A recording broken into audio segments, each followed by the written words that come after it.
Hi friends, welcome to Muddumari channel. ನಾನು ಸುಮಾರುಣ್. ಹೇತಿ, ಪ್ರಹೇತಿ, ಮಾಲ್ಯವಂತ, ಸುವಾಲಿ ಮತ್ತು ಮಾಲಿ ರಕ್ಷಿಸುವೆವು ಎನ್ನುವ ವಾಗ್ದಾನ ಮಾಡಿದವರು ರಾಕ್ಷಸರಾಗಿಯೂ, ಯಕ್ಷಿಸುವೆವು ಎಂದು ಭಾಷೆ ನೀಡಿದವರು ಯಕ್ಷರೆಂದು ಪ್ರಜಾಪತಿಯಿಂದ ಪ್ರಸಿದ್ಧಿ ಹೊಂದಿದರು. ರಾಕ್ಷಸರಲ್ಲಿ ಹೇತಿ, ಪ್ರಹೇತಿ ಎನ್ನುವ ಸಹೋದರರು ಅಪ್ರತಿಮ ಪರಾಕ್ರಮಿಗಳಾದರು. ಹೇತಿಯು ಸರಳವಾದ ಜೀವನ ನಡೆಸುವ ಸಲುವಾಗಿ ಗೃಹಸ್ಥನಾಗಿರಲು ಇಚ್ಛೆಯನ್ನು ತೋರಿ ಯಮನ ಸಹೋದರಿಯಾದ ಭಯ ಎನ್ನುವ ಕನ್ಯೆಯನ್ನು ವರಿಸಿದನು.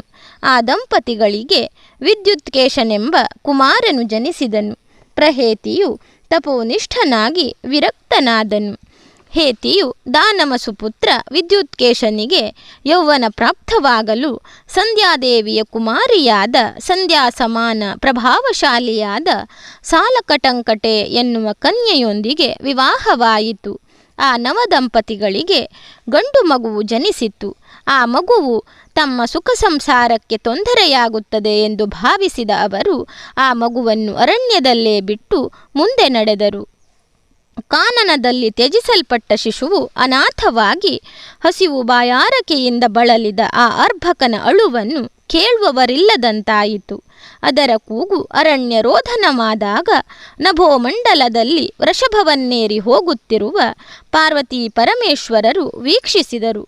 ಕಷ್ಟ ಕಾರ್ಪಣ್ಯಕ್ಕೊಳಗಾದವರ ತಾಪತ್ರಯಗಳನ್ನು ಕ್ಷಣದೊಳಗೆ ನಿವಾರಿಸಬಲ್ಲ ರುದ್ರನು ಮಗುವಿಗೆ ತಾರುಣ್ಯವನ್ನು ಕರುಣಿಸಿ ಆಕಾಶ ಪಥದಲ್ಲಿಯೇ ವಾಸವಾಗಿರಲು ನಗರವೊಂದನ್ನು ನಿರ್ಮಿಸಿದನು. ಪರಮೇಶ್ವರನ ಅರ್ಧಾಂಗಿನಿಯು ಇನ್ನು ಮುಂದಕ್ಕೆ ರಾಕ್ಷಸಿಯರು ಗರ್ಭಿಣಿಯಾದರೆ ಕೂಡಲೇ ಪ್ರಸವವಾಗಲಿ, ಹೆತ್ತ ಮಗುವು ಕೂಡಲೇ ತಾಯಿಯ ವಯೋಮಾನವನ್ನು ಪಡೆಯಲಿ ಎಂದು ಅನುಗ್ರಹಿಸಿದಳು. ಅನುಕಂಪವುಳ್ಳ ಆ ಮಾತೃಹೃದಯ ರಾಕ್ಷಸ ವರ್ಗಕ್ಕೆ ಈ ರೀತಿ ವರವನ್ನು ಕರುಣಿಸಿತು. ರಾಕ್ಷಸ ಕುಮಾರನು ಸುಕೇಶನೆಂದು ವಿಖ್ಯಾತನಾಗಿ ಗಗನ ಪ್ರದೇಶದಲ್ಲಿ ಪರಮೇಶ್ವರ ಅನುಗ್ರಹದಿಂದ ನಿರ್ಮಿತವಾದ ರಾಜ್ಯದಲ್ಲಿ ಸ್ವರ್ಗಾಧಿಪತಿಯಂತೆ ವಿಜೃಂಭಿಸಿದನು. ಧರ್ಮಪಥದಲ್ಲಿ ಸುಕೇಶನು ಆದರ್ಶ ಜೀವನವನ್ನು ಸಾಗಿಸುತ್ತಿದ್ದು ಲೋಕದಲ್ಲಿ ಸಿದ್ಧಿ ಪ್ರಸಿದ್ಧಿಯನ್ನು ಪಡೆದನು. ಗ್ರಾಮಿಣಿ ಎಂದು ನಾಮಾಂಕಿತನಾದ ಗಂಧರ್ವನ ಸುಪುತ್ರಿ ದೇವವತಿಯನ್ನು ವಿವಾಹವಾಗಿ ದಾಂಪತ್ಯ ನೌಕೆಯನ್ನು ಪ್ರವೇಶಿಸಿದನು. ಅವರಿಬ್ಬರಿಗೆ ತೇಜಸ್ವಿಗಳಾದ 3 ತನಯರು ಉದಿಸಿದರು. ಗುರು ಹಿರಿಯರು ಜಾತಕ ಕರ್ಮಾದಿಗಳನ್ನು ನೆರವೇರಿಸಿ ಮಾಲ್ಯವಂತ, ಸುಮಾಲಿ, ಮಾಲಿ ಎಂಬುದಾಗಿ ಹೆಸರಿಸಿದರು. ಬಾಲಕರು ಬೆಳೆದಾಗ ತಪಸ್ಸನ್ನು ಗೆಯ್ಯಲು 3 ಜೊತೆಯಾಗಿ ತೆರಳಿ ಬ್ರಹ್ಮದೇವರನ್ನು ಮೆಚ್ಚಿಸಲು ಪ್ರಯತ್ನಿಸಿದರು. ಅವರ ತಪಸ್ಸಿನಿಂದ ತ್ರಿಲೋಕಗಳೇ ಬೆದರಿದವು. ಲೋಕವೇ ತತ್ತರಿಸಿದ್ದನ್ನು ಕಂಡು ವಾಣಿರಮಣನಾದ ಬ್ರಹ್ಮದೇವನು ಸಶರೀರನಾಗಿ ದರ್ಶನವಿತ್ತು ತಪಸ್ಸಿನ ಉದ್ದೇಶವನ್ನು ಅವರಿಂದ ತಿಳಿದು ಆ ಸಹೋದರರಿಗೆ ವರವನ್ನು ಅನುಗ್ರಹಿಸಿದನು. ನೀವು 3 ಜೊತೆಯಾಗಿ ನನ್ನನ್ನು ಪ್ರಸನ್ನಗೊಳಿಸಿದ್ದಕ್ಕಾಗಿ ಯಮ ನಿಯಮಾದಿಗಳ ಮೂಲಕ ಜಗತ್ತು ಮೆಚ್ಚುವ ತಪಸ್ಸನ್ನು ಗೈದಿರುವಿರಿ. ನಿಮ್ಮ ಇಚ್ಛೆಯನ್ನು ಅನುಗ್ರಹಿಸಿದ್ದೇನೆ. ನಿಮ್ಮ ಅನ್ಯೋನ್ಯ ಪ್ರೀತಿ ಸದಾ ಬೆಳೆಯಲಿ. ಲೋಕದಲ್ಲಿ ಅಪ್ರಥಮ ಪರಾಕ್ರಮಿಗಳಾಗಿ ಬಹುಕಾಲ ಬಾಳಿರಿ. ದೈತ್ಯರು ಸಂತಸದಿಂದ ಹಿಂತೆರಳಿದರು. ದೇವಶಿಲ್ಪಿಯಾದ ವಿಶ್ವಕರ್ಮನನ್ನು ನಗರ ನಿರ್ಮಾಣಕ್ಕಾಗಿ ವಿನಂತಿಸಿಕೊಂಡರು. ಆಗ ವಿಶ್ವಕರ್ಮನು ಅವರಲ್ಲಿ ತನ್ನ ಅಭಿಪ್ರಾಯವನ್ನು ಮಂಡಿಸಿದನು. ಮಾಲ್ಯವಂತ, ಸುಮಾಲಿ, ಮಾಲಿ ಸಹೋದರರೇ, ನಿಮಗೀಗ ಹೊಸ ನಗರದ ರಚನೆಯ ಅವಶ್ಯಕತೆ ಏನಿಲ್ಲ. ದಕ್ಷಿಣ ಸಮುದ್ರದ ಆಚೆ ತೀರದಲ್ಲಿ ಇರುವ ಸುವೇಲ ಮತ್ತು ತ್ರಿಕೂಟ ಪರ್ವತದ ಸನಿಹದಲ್ಲಿ ಸುಂದರವಾದ ಲಂಕಾ ನಗರವಿದೆ. ಆ ಮಹಾನಗರವು 100 ಯೋಜನ ಉದ್ದ ಮತ್ತು 30 ಯೋಜನಗಳಷ್ಟು ಅಗಲವಾಗಿ ಇದೆ. ಅಲ್ಲಿ ಎಂತಹ ಸಿರಿವಂತಿಕೆ, ಶಿಲ್ಪಚಾತುರ್ಯದಿಂದ ಕಂಗೊಳಿಸುವ ಸುವರ್ಣಮಯ ಹೆಬ್ಬಾಗಿಲಿದೆ. ಅದೂ ಅಲ್ಲದೆ ಅಲ್ಲಿ ಕನಕ ಪ್ರಾಕಾರವಿದೆ. ನಗರ ರಕ್ಷಣೆಗಾಗಿ ಕೋಟೆ ಕೊತ್ತಲಗಳಿವೆ. ಆ ಸೊಬಗನ್ನು ಆಲಿಸಿದ 3 ಸಹೋದರರು ನಿರಾಯಾಸವಾಗಿ ದೊರಕಬಹುದಾದ ಲಂಕೆಗೆ ಪಯಣಿಸಿದರು. ಅಲ್ಲಿ ಅರಸನಾಗಿ ಮೆರೆಯುತ್ತಿದ್ದ ಕುಬೇರನನ್ನು ಬಗ್ಗುಬಡಿದು ಲಂಕಾಧಿಪತಿಗಳಾದರು. ನವಯೌವನದಿಂದ ಶೋಭಿಸುತ್ತಿದ್ದ ಅಣ್ಣ ತಮ್ಮಂದರಿಗೆ ಗಂಧರ್ವ ನರ್ಮದೆಯ ಸುತೆಯರಾದ ಸುಂದರಿ ಕೇತುಮತಿ ಮತ್ತು ವಸುಧೆಯರನ್ನು ಕೊಟ್ಟು ಉತ್ತರ ಫಾಲ್ಗುನಿ ನಕ್ಷತ್ರದಲ್ಲಿ ವಿಜೃಂಭಣೆಯ ವಿವಾಹವಾಯಿತು. ಆ ಮೂವರು ಸಹೋದರರು ಸಂತಾನವನ್ನು ಪಡೆದರು. ಮಾಲ್ಯವಂತ ಮತ್ತು ಸುಂದರಿ ದಂಪತಿಗಳಲ್ಲಿ ವಜ್ರಮುಷ್ಟಿ, ವಿರೂಪಾಕ್ಷ, ದುರ್ಮುಖ, ಸುಪ್ತಗ್ನ, ಯಜ್ಞಕೋಪ ಮತ್ತು ಉನ್ಮತ್ತ ಎನ್ನುವ ಪುತ್ರರು ಮತ್ತು ಅನಲೆ ಎನ್ನುವ ಪುತ್ರಿಯು ಜನಿಸಿದಳು. ಸುಮಾಲಿ ಮತ್ತು ಕೇತುಮತಿಯಲ್ಲಿ ಪ್ರಹಸ್ತ, ಆಕಂಪನ, ವಿಕಟ, ಕಾಲಕಾರ್ಮುಕ, ಧೂಮ್ರಾಕ್ಷ, ದಂಡ, ಸುಭಾಶ್ವ, ಸಿಂಹಾದ್ರಿ, ಪ್ರಘಸ, ಭಾಸಕರ್ಣ ಎನ್ನುವ ದಶಪುತ್ರರು. ರಾಕ, ಪುಷ್ಪೋತ್ಕಟ, ಕೈಕಸಿ, ಕುಂಭಿನಸಿ ಎಂಬ ಚತುರ್ಸುತೆಯರು ಜನ್ಮ ತಾಳಿದರು. ಕಿರಿಯವನಾದ ಮಾಲಿ ಮತ್ತು ವಸುಧೆ ಸತಿಪತಿಯರಿಗೆ ಅನಿಲ, ಅನಲ, ಹರ, ಸಂಪಾತಿ ಎನ್ನುವ ತನಯರು ಹುಟ್ಟಿಕೊಂಡರು. ಮಾಲಿಯು ಆ 4 ಮಕ್ಕಳು ಪ್ರಾಯಬುದ್ಧರಾದ ಮೇಲೆ ವಿಭೀಷಣನ ಮಂತ್ರಿಗಳಾಗಿದ್ದರು. ಅಧಿಕಾರ, ಐಶ್ವರ್ಯ, ವಯಸ್ಸು ಈ 3 ಜೊತೆ ಸೇರಿದಾಗ ಅಹಂಕಾರ ಮೇರೆ ತಪ್ಪಿ ವೃದ್ಧಿಸುತ್ತದೆ. ಅಂತೆಯೇ ಸಂಸ್ಕಾರರಹಿತರಾದ ಆ ಮೂವರು ಬ್ರಹ್ಮನ ವರಬಲದ ದುರುಪಯೋಗವನ್ನು ಪಡೆಯುತ್ತಾ ನಿಶಾಚರರಂತೆ ಲೋಕವನ್ನು ಸುತ್ತಿ ಯಜ್ಞಾದಿಗಳಿಗೆ ಆತಂಕವನ್ನು ಒಡ್ಡುತ್ತಾ ದುರ್ಮರ್ದರಾಗಿ ಮೆರೆದರು. ಸತ್ವಗುಣ ಸಂಪನ್ನರಾದ ಸ್ವರ್ಗವಾಸಿ ಸುಮನಸರಿಗೆ ಆ ದುಷ್ಟರ ಉಪಟಳವನ್ನು ಸಹಿಸಿಕೊಳ್ಳಲಸದಳವಾಯಿತು. ಭೂಲೋಕದಲ್ಲಿ ಯಜ್ಞಯಾಗಾದಿಗಳು ಬಲಾತ್ಕಾರಪೂರ್ವಕ ನಿಲ್ಲಿಸಲ್ಪಟ್ಟದ್ದರಿಂದ ದೇವಾದಿದೇವತೆಗಳು ಕೈಲಾಸವಾಸಿ ಪರಮೇಶ್ವರನಲ್ಲಿ ಮೊರೆಯಿಟ್ಟರು. ಅವರ ಅಳಲನ್ನು ಆಲಿಸಿದ ಮಹಾದೇವನು ನೀಡಿದ ಸಲಹೆಯಂತೆ ವೈಕಂಠಾಧೀಶ ಮಹಾವಿಷ್ಣುವನ್ನು ಪ್ರಾರ್ಥಿಸಿಕೊಂಡರು. ಹೇ ಭಗವಾನ್, ಸುಕೇಶನ ಪುತ್ರರಾದ ಮಾಲ್ಯವಂತ, ಸುಮಾಲಿ ಮತ್ತು ಮಾಲಿ ಸಹೋದರರು ಜಗತ್ತಿನಲ್ಲಿ ಅಜೇಯರಾಗಿ ವಿಜೃಂಭಿಸುತ್ತಿದ್ದಾರೆ. ಆ ಸಹಜಾತರ ಉಪಟಳದಿಂದ ಸಜ್ಜನ ಸಮೂಹದ ಜೀವನ ನಿರ್ವಹಣೆ ಕಷ್ಟಕರವಾಗಿದೆ. ಆ ನಿಶಾಚರರ ಸಂಹಾರ ಕಾರ್ಯವನ್ನು ಕೈಗೆತ್ತಿಕೊಂಡು ಬಲಿಪಶುಗಳಾಗಿರುವ ನಮ್ಮನ್ನು ಸಲಹಬೇಕೆಂದು ನಿನ್ನ ಅಡಿದಾವರೆಗಳಲ್ಲಿ ಕೈಜೋಡಿಸಿ ಬೇಡುತ್ತಿದ್ದೇವೆ. ಅಗಾಧ ರಾಶಿ ಹಿಮವು ಸೂರ್ಯನ ತೀಕ್ಷ್ಣ ಕಿರಣದ ಮುಂದೆ ನಿಲ್ಲಲಾರದು. ಆದುದರಿಂದ ನಮ್ಮ ಮೇಲೆ ಕೃಪೆ ಮಾಡಿ ಲೋಕಧರ್ಮವನ್ನು, ಲೋಕಮರ್ಯಾದೆಯನ್ನು ಮೀರಿರುವ ದಾನ ಮಾಧಮರನ್ನು ವಧಿಸು. ಅಮರ ವೃಂದದ ಆಕೃಂದವನ್ನು ಆಲಿಸಿ ಭಗವಂತನು ಧೈರ್ಯ ನೀಡಿ ದುಷ್ಟರ ಸಂಹಾರಕ್ಕಾಗಿ ಸಂಕಲ್ಪಿಸಿದನು. ಭಗವಂತನ ಸಂಕಲ್ಪವೇ ಸಾಕು. ಅನ್ಯಾಯಗಾರರಿಗೆ ಬೆದರಿಕೆ ಆವರಿಸದೇ ಇರದು.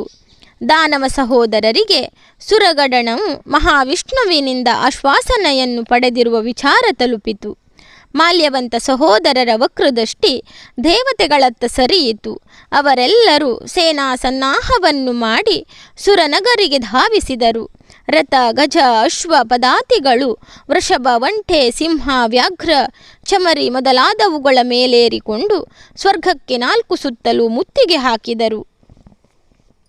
ಆಗ ಧರಿತ್ರಿಯಲ್ಲಿ ಉತ್ಪಾತಗಳು ಕಾಣಿಸಿಕೊಂಡವು. ಗುಡುಗು ಅಬ್ಬರಿಸಿ ಮಿಂಚಿನ ಅಟ್ಟಹಾಸ ಮೆರೆಯಿತು. ಸರ್ವ ಸ್ವತಂತ್ರನಾದ ಭಗವಾನ್ ನಾರಾಯಣನು ದುರ್ಮಾರ್ಗಿಗಳನ್ನು ಬದುಕಲು ಬಿಡಬಾರದೆನ್ನುವ ಮನೋನಿಶ್ಚಯದಿಂದ ಶರಾವಳಿಗಳುಳ್ಳ ಬತ್ತಳಿಕೆಯನ್ನು ಭುಜಕ್ಕೆ ಬಿಗಿದು ಶಂಖಚಕ್ರ ಗದಾಪದ್ಮ ಖಡ್ಗಗಳನ್ನು ಧರಿಸಿ ವೈನ್ಯನೇತೆಯನ ಬೆನ್ನೇರಿಕೊಂಡನು. ಆಕಾಶ ಪಥದಲ್ಲಿ ಗರುಡವನ್ನೇರಿ ಆಗಮಿಸುವ ಮಹಾವಿಷ್ಣುವನ್ನು ವೀಕ್ಷಿಸಿದ ದೇವತೆಗಳು ಧೈರ್ಯ ತಾಳಿ ಉಘೆ ಉಘೆ ಎಂದು ಜಯಘೋಷವನ್ನು ಮಾಡಿದರು.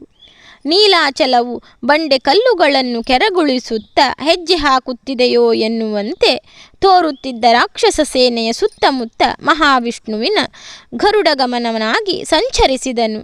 ಮೇಘರಾಶಿಗಳು ಹಿಮಾಲಯವನ್ನು ಆವರಿಸುವಂತೆ ರಾಕ್ಷಸ ಗಣವು ಮಹಾಮೇರುವಿನಂತಿರುವ ಶ್ರೀಮನ್ನಾರಾಯಣನನ್ನು ಆಕ್ರಮಿಸಿದರು.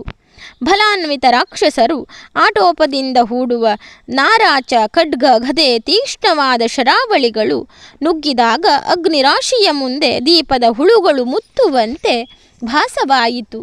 ಜೇನು ತುಂಬಿದ ಗೂಡನ್ನು ನೊಣಗಳು ಆವರಿಸುವಂತೆ ತೋರಿತ್ತು. ಒಂದೆಡೆಯಲ್ಲಿ ರಾಕ್ಷಸೇಂದ್ರರು ಅಶ್ವಾರೋಹಿಗಳಾಗಿ ಕಾಳಗ ನಡೆಸಿದರು. ಅನೇಕರು ಮದ ತುಂಬಿದ ಆನೆಗಳ ಮೇಲೆ ಕುಳಿತು ಮಹಾವಿಷ್ಣುವನ್ನು ಅತಿಕ್ರಮಿಸಲು ಮುಂದಾದರು. ಶೈಲ ಸದೃಶನಾದ ರಾಕ್ಷಸರು ಶ್ರೀಮನ್ನಾರಾಯಣನ ಮೇಲೆ ಎರಗಲು ಮುಂಬರುವುದನ್ನು ವೀಕ್ಷಿಸಿ ಆ ದೇವನು ಧನಸ್ಸಿಗೆ ಹೆಡೆಯೇರಿಸಿದನು. ಪುಂಖಾನುಪುಂಖವಾಗಿ ಶರಪ್ರಯೋಗ ಮಾಡಿದನು. ಅವನು ಪಾಂಚಜನ್ಯವನ್ನು ಮೊಳಗುತ್ತಿದ್ದಂತೆ ಗಜಾಶ್ವಗಳು ತತ್ತರಗೊಂಡು ದಿಕ್ಕು ತಪ್ಪಿ ಓಡಿದವು. ತೇಜೋಪೂರ್ಣ ಸುದರ್ಶನವು ಮಹಾವಿಷ್ಣುವಿನಿಂದ ಅಭಿಮಂತ್ರಿಸಿ ಹೂಡಲ್ಪಟ್ಟಾಗ ನೆಲಕಚ್ಚಿ ಬಿದ್ದ ಪರ್ವತ ಗಾತ್ರದ ರಾಕ್ಷಸರೆಷ್ಟು. ರಣರಂಗದಲ್ಲಿ ಎತ್ತ ನೋಡಿದರತ್ತ ನೆತ್ತರದ ಪ್ರವಾಹ. ಶ್ರೀಹರಿಯು ಶ್ರೇಷ್ಠಾಸ್ತ್ರಗಳಿಗೆ ರಾಕ್ಷಸರು ಸಹಸ್ರ ಸಂಖ್ಯೆಯಲ್ಲಿ ಬಲಿಯಾದರು. ಧ್ವಜಗಳು ಕತ್ತರಿಸಲ್ಪಟ್ಟವು. ಧನಸ್ಸಿನಿಂದ ನಿಶಿತಾಸ್ತ್ರಗಳು ಧಾವಿಸಿ ಬರುತ್ತಿದ್ದಂತೆಯೇ ಧನುಜರು ಗೊತ್ತು ಗುರಿಯಿಲ್ಲದೆ ಕಾಲ್ತೆಗೆದರು. ಸಿಂಹರಾಜನ ಭಯಂಕರ ಗರ್ಜನೆಗೆ ವನದ ಅನ್ಯ ಮೃಗಗಳು ಪ್ರಾಣ ಭಯದಿಂದ ಎಲ್ಲೆಂದರಲ್ಲಿಗೆ ಓಡುವಂತೆ ಶ್ರೀಮನ್ನಾರಾಯಣನ ಶರಾಘಾತಕ್ಕೆ ಅಂಜಿ ರಕ್ಕಸರು ಹಿಮ್ಮೆಟ್ಟಿದರು. ಬದುಕಿದರೆ ಸಾಕು ಎಂಬುದಾಗಿ ಸಹಸ್ರಾರು ದಾನವರು ಲಂಕೆಯತ್ತ ಓಡಿ ಹೋದರು. ಕೆರಳಿದ ಕೇಸರಿಯಂತಿದ್ದ ಶ್ರೀಮನ್ನಾರಾಯಣನು ಅಬ್ಬರಿಸಿ ಬೊಬ್ಬಿರಿದು ಬರುವ ಸುಮಾಲಿಯ ಸಾರಥಿಯನ್ನು ನಿರ್ನಾಮಗೊಳಿಸಿದನು. ರಥಾರೂಢನಾಗಿ ಕೆಂಗಣ್ಣಿನಿಂದ ಕಿಡಿಸೂಸಿ ಬರುತ್ತಿರುವ ಮಾಲಿಯ ಶಿರಸ್ಸನ್ನು ಕಡಿದಿಕ್ಕಿದನು.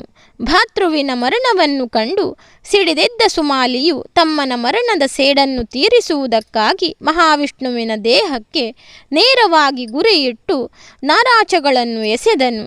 ಮಹಾವಿಷ್ಣು ದುಷ್ಟನ ಅಟ್ಟಹಾಸವನ್ನು ಕೊನೆಗಾಣಿಸುವುದಕ್ಕಾಗಿ ಸುಮಾಲಿಯ ದೇಹವನ್ನು ಗಾಯಗೊಳಿಸಿ ಕಿರೀಟವನ್ನು ಹೊಡೆದುರುಳಿಸಿದನು. ಆ ರಾಕ್ಷಸ ವೀರನು ಕ್ಷಣದೊಳಗೆ ಶಸ್ತ್ರವಿಹೀನನಾದನು. ಸುಮಾಲಿಯಲ್ಲಿ ಗರ್ವದ ಕಿಚ್ಚು ಕಮ್ಮಿಯಾಗಲಿಲ್ಲ. ಗದೆಯನ್ನು ಧರಿಸಿ ರಥದಿಂದ ಧುಮುಕಿ ಗರುಡನನ್ನು ಅಪ್ಪಳಿಸಿದನು. ತಾನು ಈ ದುರುಳನಿಗೆ ಇನ್ನು ಬದುಕಲು ಅವಕಾಶ ನೀಡಬಾರದೆನ್ನುವ ನಿರ್ಧಾರದಿಂದ ಮಹಾವಿಷ್ಣು ಸುಮಾಲಿಯನ್ನು ಬೆನ್ನಟ್ಟಿದನು. ಗರುಡನು ಮತ್ತೆ ಸುಧಾರಿಸಿಕೊಂಡು ರಣರಂಗಕ್ಕೆ ಹಿಂತಿರುಗಿ ಕ್ರುದ್ಧನಾಗಿ ರಾಕ್ಷಸ ವೃಂದವನ್ನು ಕೊಕ್ಕಿನಿಂದ ಕುಕ್ಕಲು ಸನ್ನದ್ಧನಾದನು. ಕೆಲವರ ಮಸ್ತಕಗಳು ಗಾಯಗೊಂಡವು, ಇನ್ನು ಕೆಲವರ ಹಸ್ತಗಳು ಕಡಿಯಲ್ಪಟ್ಟವು. ಅನೇಕರು ನೆಲದ ಮೇಲೆ ಉರುಳಿದರು. ಶಿರಸ್ಥಾನಗಳು ಯುದ್ಧ ಕವಚಗಳು ಸೀಳಲ್ಪಟ್ಟವು. ಮದವೇರಿದ 100 ಆನೆಗಳು ಸಿಂಹದ ಆಕ್ರಮಣಕ್ಕೆ ಒಳಗಾಗಿ ಅರಣ್ಯವು ಭಯಭೀತವಾಗುವಂತೆ ಯುದ್ಧ ಕ್ಷೇತ್ರವು ಬೆದರಿಕೆಯ ಬೀಡಾಯಿತು. ಮಾಲ್ಯವಂತನು ಶಕ್ತ್ಯಾಯುಧವನ್ನು ವಿಷ್ಣುವಿನ ಎದೆಗೆ ಗುರಿಯಿಟ್ಟು ಹೊಡೆದನು. ಅದನ್ನು ಅವನು ಕಿತ್ತು ಬಿಸಾಡಿದಾಗ ಹರಿಯ ಮೇಲೆ ಶೂಲವನ್ನೆಸೆದನು. ಅದಕ್ಕೂ ಹಿಂದಕ್ಕೆ ಸರಿಸಿದಾಗ ಮಹಾವಿಷ್ಣುವಿನ ವಾಹನವಾದ ಗರುಡನನ್ನು ಘಾಸಿಗೊಳಿಸಿದನು. ಅಡಿಯ ಮುಂದಿಟ್ಟು ಕಾದಿದರೆ ಮರಣವು ಕಟ್ಟಿಟ್ಟ ಗಂಟು, ಅದರ ಬದಲಿಗೆ ಬದುಕಿದೆಯಾ ಬಡಜೀವವೇ ಎನ್ನುವಂತೆ ಸದ್ಯದ ಪರಿಸ್ಥಿತಿಯಲ್ಲಿ ಕಾಲ್ತೆಗೆದು ಹಿಂದೆ ಓಡುವುದೊಂದೇ ಉಪಾಯ. ಇನ್ನು ಮುಂದಕ್ಕೆ ದೇಹ ಉಳಿದಲ್ಲಿ ನಿರಾತಂಕವಾಗಿ ಸೇಡನ್ನು ತೀರಿಸಿಕೊಳ್ಳಬಹುದು ಎನ್ನುತ್ತಾ ಮಾಲ್ಯವಂತ ಮತ್ತು ಸುಮಾಲಿಯರು ಪಲಾಯನ ಪಂಡಿತರಾದರು. 3 ಸಹೋದರರಲ್ಲಿ ಮಾಲಿಯು ವಧಿಸಲ್ಪಟ್ಟಿದ್ದರಿಂದ ಮಹಾವಿಷ್ಣುವನ್ನು ಎದುರಿಸಲಾರದೆ ತಪ್ಪಿಸಿಕೊಂಡರು. ಗಿರಿಶಿಖರದಿಂದ ವನರಾಜನಾದ ಸಿಂಹವು ಘರ್ಜಿಸಿ ವ್ಯಾಘ್ರಗಳನ್ನು ಧುಮುಕಿ ಕೊಲ್ಲುವಂತೆ ಮಹಾವಿಷ್ಣು ಸುದರ್ಶನ ಚಕ್ರವನ್ನೆತ್ತಿ ನಿಶಾಚರರ ಸದ್ದನ್ನಡಗಿಸಿದನು. ಅದ್ವಿತೀಯ ಅಸಮಬಲ ಅಸಾಧಾರಣ ಶಕ್ತಿಯುತ ಮಹಾವಿಷ್ಣುವಿನ ಭೀತಿಯಿಂದ ಚೇತರಿಸಿಕೊಳ್ಳಲಾರದೆ ಒಮ್ಮೆಯೂ ಹಿಂದೆ ನೋಡದೆ ಲಂಕಾನಗರವನ್ನು ಮರೆತು ಬಿಡಲು ಭೂಮಿಯಿಂದ ಕೆಳಲೋಕಕ್ಕೆ ತೆರಳಿದರು. ಸುಮಾಲಿಯು ಕುಟುಂಬ ಸಮೇತನಾಗಿ ಪಾತಾಳಕ್ಕಿಳಿದು ಅಲ್ಲಿ ನೆಲೆಸಿದನು.